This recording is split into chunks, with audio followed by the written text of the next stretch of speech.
Accused of 4 murders. The maximum penalty for this offense, if you were to plead guilty or be found guilty, is death or imprisonment for life.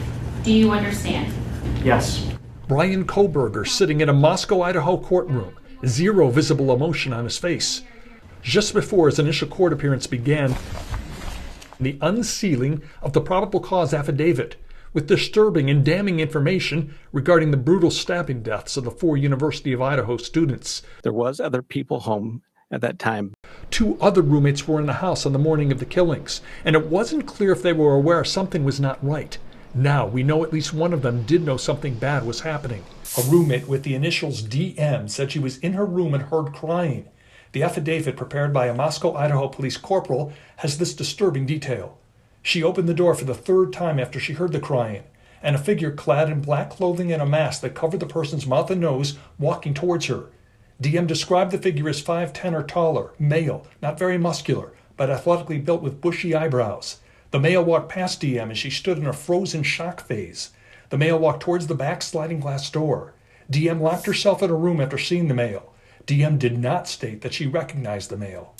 DM's description helped provide valuable information when police found a Hyundai Elantra in an apartment building 15 minutes across the state line in Pullman, Washington, and learned the owner matched that description. And the affidavit has this damning set of details.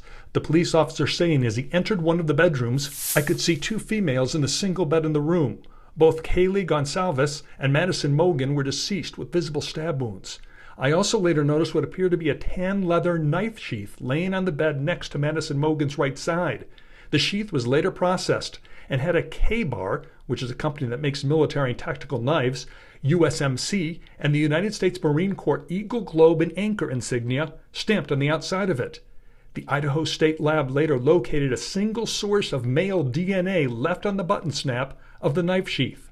And according to the affidavit last week, Pennsylvania agents recovered the trash from the Koberger family residence located in Albrightsville, Pennsylvania. DNA from Koberger's father was retrieved. Police say the father's DNA proved that what they found in the murder house is the son's DNA. Police have determined the murders were carried out between 4 and 4:20 a.m. The affidavit also stating that signals from the accused killer's cell phone indicated he drove near the victim's home 12 times between June of this year and the day of the killings. We are adjourned. These details only add to the pain of the victim's family members, some of whom were in court for this hearing.